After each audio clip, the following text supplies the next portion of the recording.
71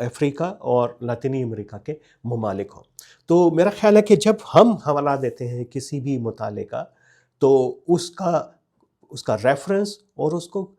context یہ سمجھنا بہت ہی ضروری ہے،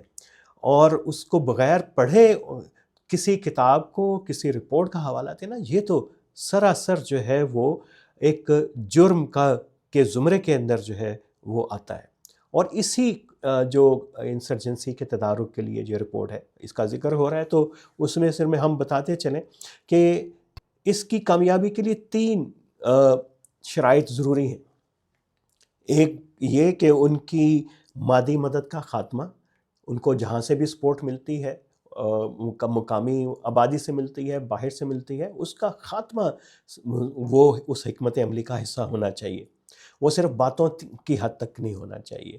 اور یہ پھر کہ جو کاؤنٹر انسرجنس ہیں، جو ریاستی فورسز ہیں، ان کا جو عزم ہے وہ پختہ بھی ہونا چاہیے، اور آپس میں بہترین کوارڈینیشن ان کے درمیان ہونی چاہیے، اور اس کے ساتھ ساتھ ایک لچکدار حالات کے مطابق ڈھالنے والی حکمت عملی ہونی چاہیے۔ یہ تو اس کا ملٹری کا پارٹ ہے، لیکن کوئی بھی کیمپین عسکریت کے خلاف اور اس طرح کی بغاوت کے خلاف سیاسی جو ہے عمل کے ذریعے سیاسی کمپوننٹ کو ایڈ کیے بغیر کامیاب نہیں ہو سکتی۔ ہمارے سامنے مشرقی پاکستان کا سانحہ ہے اور بلوچستان کا 70s کا آپریشن ہے۔ عجیب سی بات ہے کہ یہ دونوں جو کیسز، اس میں ریاست پاکستان نے طاقت کا استعمال کیا، اور مشرقی پاکستان میں طاقت کا استعمال جو ہے وہ ناکام ہو گیا،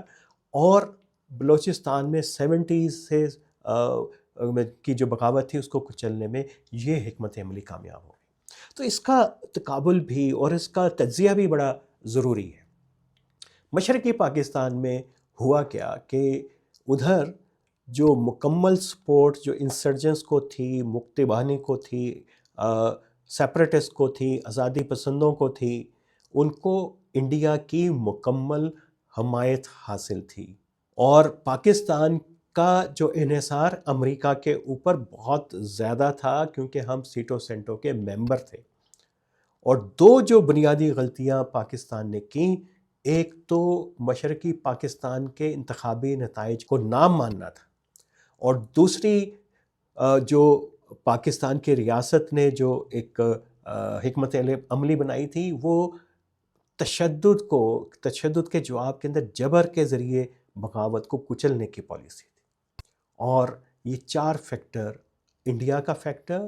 امریکہ کی طرف دیکھنے کا ایک رجحان، اور پھر انٹرنل پالیسی، یہ جو ہے مشرقی پاکستان کے علیحدہ ہونے کی وجہ بنی، اور یہ دنیا کی ان انسرجنسیز میں شمار ہوتی ہے جو کم وقت میں شروع ہوئی، اور کم وقت میں ایسی انسرجنسیز نے جو ہے وہ اپنے آپ کو کامیابی اس میں حاصل کی۔ اور بلوچستان کے کیس میں باغیوں کو یہ حمایت میسر نہیں تھی، افغانستان کی میسر تھی نیریٹو لیول کے اوپر، لیکن عملی معاونت جیسے انڈیا نے کی تھی مکتی باہنی کی اور ادھر کی تنظیموں کی، ایسی کوئی صورتحال یہاں نہیں تھی، بلکہ ایران کی مکمل سپورٹ پاکستان کے ساتھ تھی، اور عملی طور کے اوپر ایران نے اس بغاوت کو کچلنے میں وہی کردار ادا کیا جو انڈیا نے اس پاکستان میں اس تحریک کو، بغاوت کو کامیاب کرانے کے لیے کیا۔ تو اس کا مطلب ہے کہ ہمیں اپنے ہمسایہ ممالک کے ساتھ بھی تعلقات کو اثر نو دیکھنا ہوگا، کیونکہ اب ایران پاکستان کے ساتھ مدد کرنے کے لیے اس طریقے سے تیار نہیں ہے۔ تو ابھی تو طالبان جو پاکستان کی حمایت سے اقتدار میں آئے اور جس کے اوپر پاکستان میں بڑے خوشی کے شادیانے بجائے گئے، وہ بھی اپنی مدد کرنے کے تیار نہیں، بلکہ وہ BLA جیسی تنظیموں کو، دہشت گرد تنظیموں کو، TTP جیسی تنظیموں کو اسلحہ بھی فراہم کر رہے ہیں۔ اور یہ تو UN کے اندر پاکستان نے اس کے اوپر آواز بھی اٹھائی، اور ایران کی سپورٹ تو ابھی ہمیں حاصل نہیں ہے، اس کے اوپر ایک تفصیلی گفتگو ہم کسی ایک پروگرام میں کریں گے۔ لیکن یہ بھی دیکھیے کہ دنیا میں جہاں جہاں بغاوتیں جو ہیں، اندرونی بغاوتیں ناکام ہوئی ہیں، اس میں جمہوریت کا ایک عمل اور سیاسی عمل، اور تیسرا عمل یہ بھی کہ ہمسایہ ممالک سے حمایت حاصل کرنا بھی ضروری ہے، کیونکہ دنیا کی بیشتر جو انسرجنسیز ہیں وہ بیرونی معاونت سے چلتی ہیں۔ جب ان کا باہر جو ہے بیسز موجود ہوں، ان کو سیاسی، اخلاقی، مالی اور مدد بھی ہو، ٹریننگ بھی ہو، ویپنز کی سپلائی بھی ہو رہی ہو۔ تو اس کا مثال ہمارے سامنے کولمبیا کی اکثر دی جاتی ہے کہ وہاں ELN اور FARC جیسی تنظیموں کو جب خاتمے کے لیے اس وقت یہ حکمت عملی کامیاب ہوئی کولمبیا کی، جب اس نے وینزویلا، ایکواڈور اور برازیل میں موجود جو ہے ان تنظیموں کے اڈوں کے خلاف جو ہے ان کی حکومتوں سے تعاون حاصل کیا، اور یہاں تک کہ اس نے امریکہ سے جو ہے پلان کولمبیا کے نام کے اوپر جو ہے وہ تعاون حاصل کیا اور پورے ریجن کی جو ہے حمایت حاصل کی۔ پاکستان کو دیکھنا ہوگا کہ اس وقت اس کی اس کیمپین میں جو دہشت گردی کے خلاف ہے، بغاوتوں کے خلاف ہے، اس میں اسے کتنی حمایت حاصل ہے علاقائی قوتوں کی، اپنے ہمسایوں کی۔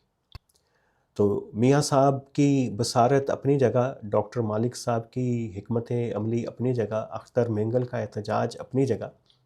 لیکن یہ سارے عوامل کو بھی دیکھنا پڑے گا ریاست کو، اور یہ جس مطالعے کو وہ غلط کنسیو کرتے ہیں اس کی طرف بھی ان کو دیکھنا پڑے گا کہ بھئی یہ غلط فائنڈنگ بتانے والے یہ کون لوگ ہیں، کہیں یہ امن کے دشمن تو نہیں ہیں، یا کہیں یہ سپائلر تو نہیں ہیں جن کا انٹرسٹ جو ہے وہ کانفلکٹ کے اندر چھپا ہوا ہے۔ جب تک کانفلکٹ چلے گا، بدامنی رہے گی، تو ان کا انٹرسٹ سرو ہوتا رہے گا، ان کی دکان چمکی رہے گی۔ تو ان سے ہوشیار رہنے کی بھی ضرورت ہے، اور سپائلرز آف پیس سے بچنا بھی جو ہے وہ ایک کامیاب انسداد شورش پسندی کی پالیسی کا حصہ ہونا چاہیے۔ آج کے لیے اتنا ہی۔